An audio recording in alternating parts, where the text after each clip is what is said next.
حضرت یعقوب علیہ السلام کے ایک دینی بھائی تھے۔ انہوں نے ایک دن یعقوب علیہ السلام سے دریافت کیا کہ اے یعقوب، تمہاری آنکھیں کیوں جاتی رہیں اور تمہاری کمر کیوں جھک گئی؟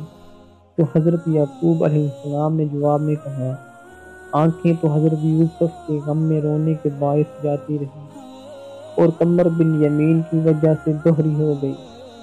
اس گفتگو کے بعد حضرت جبرائیل علیہ السلام حضرت یعقوب علیہ السلام کے پاس آئے اور کہا، اللہ تعالیٰ آپ کو سلام کہتا ہے اور فرماتے ہیں، تم کو میری شکایت میرے غیروں سے کرتے ہوئے شرم نہیں آتی؟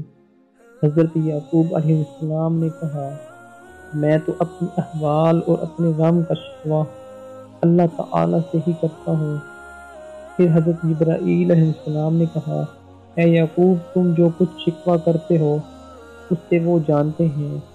حضرت یعقوب علیہ السلام نے کہا، اے میرے رب، مجھ پر رحم فرما، میری بینائی جاتی رہی، میری کمر جھک گئی ہے، میرے پھول میرے مرنے سے پہلے مجھے لٹا دے تاکہ میں ان کو سونگھ سکوں، پھر میرے ساتھ جو تیرا ارادہ ہے پورا کر۔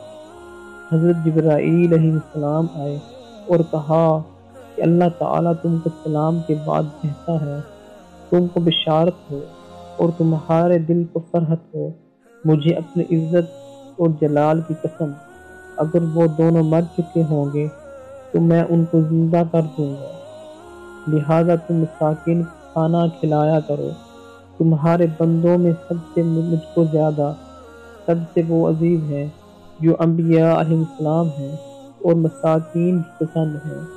تم جانتے ہو کہ یہ سب کیوں ہوا ہے اور تمہاری آنکھیں کیوں گئی ہیں، تمہاری کمر کیوں دوہری ہو گئی، اور یوسف علیہ السلام کے بھائیوں نے یہ حرکات کیوں کی ہیں۔